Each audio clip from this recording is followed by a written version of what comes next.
Now recognize the ranking member Cohen for 5 minutes. Thank you, Mr. Chair. That's a pretty impressive piece. I think every congressperson should have one of those, too. Mr. McLaughlin, I was in Dallas-Fort Worth last week, and it seems like it's grown even since the last time I was there. It's gigantic. It's a big airport. Well run, though. Thank you. You testified that the Dallas-Fort Worth Airport has detected more than 5,000 drones in its airspace annually, and 150 operating inappropriately. Given this reality, what additional tools or authorities do airports like yours need to better respond to unauthorized drone activity besides these? So to be clear, we've identified about 5,000. That does not mean that's the total universe that's been in our area, because all technology has limitations. And so what airports need first and foremost is the ability to continue planning with our state and local partners through tabletop exercises and response protocols. Right now, our current technology allows us to detect many drones. It allows us to track those, and it allows us then to identify, in some cases, the pilots. What would be really helpful would be better technology to detect, track, and identify the drones, because that helps us classify whether we're dealing with a threat or someone who may be careless or someone who may be clueless. You say to identify them. I think it was Ms. Ellman said, somebody, that they have license plates. Ms. Cahill, somebody said it, license plates you can detect?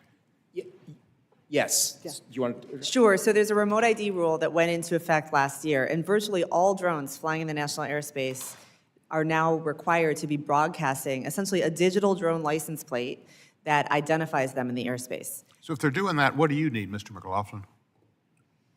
So not all technology is created equal. We need highly effective technology that allows us to reliably and quickly, again, detect, track, and identify the individuals. Most cases of the 150 that I talked about, in almost every single one of those cases, we can have a casual conversation with law enforcement, either our own or the jurisdiction of record, and that individual understands better what they did wrong, and they won't do it again in the future. In a couple of cases, so of the ones that I've talked about, we have had a couple that truly were criminal in nature.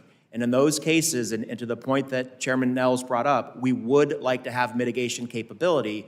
But I would point out again, and as Dr. Cahill indicated, there are kinetic forms and non-kinetic forms of mitigation, and we believe in the airport environment that non-kinetic mitigation is the safer route, because for us, the safety of aircraft will always be our #1 priority.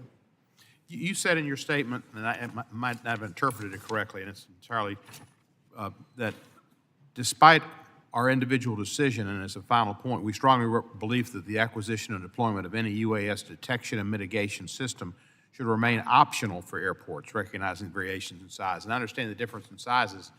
What Dallas needs, you might not need in some tiny town. But do you not think there should be some minimal standards, or the federal government should have some type of a requirement that there be some type of system to detect what the drones flying over the airport? So there's, as you know, over 450 commercial airports in this country.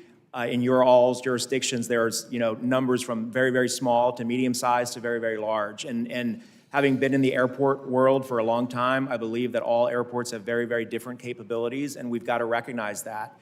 The thing that we think about most in airports is that first and foremost, we want to protect the airspace. And the best way to do that is to deconflict manned aircraft, crewed aircraft that are entering or exiting our airspace. Once those aircraft have been safely removed, then there's a variety of mechanisms that we can use to mitigate the drone. One of them, in a very small airport, could be to wait.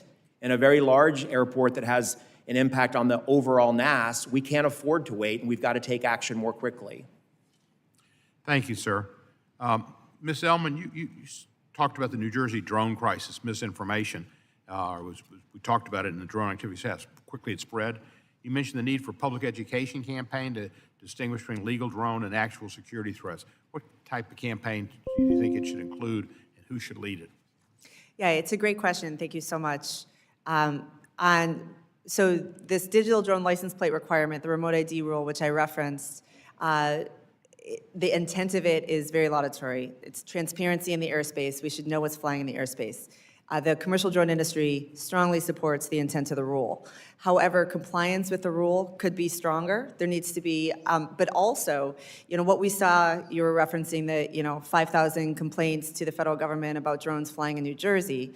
When I, as a member of the public, pick up my cell phone to take a grainy cell phone video of something flying in the air, what I really should do first is actually open up an app on my smartphone with a remote identification app to see if I can identify the drone license plate, right? There's a lot of information out there that if a drone operator is following the rules and operating in compliance with the remote identification rule, you can kind of assume that they're at least understanding the FAA rules. And you can have access to that license plate. And then if there is an issue with the drone, you can actually refer law enforcement to that drone license plate, just like a car on the road. But because the public doesn't really understand how to receive that information, the Commercial Drone Alliance, and I think there's a role for the federal government here, should embark on a public education campaign to ensure that we're able to use all of the tools that are at our disposal. Thank you. I yield back the balance of my time. Thank you, Ranking Member Cohen. I now recognize Mr. Massey. Thank you,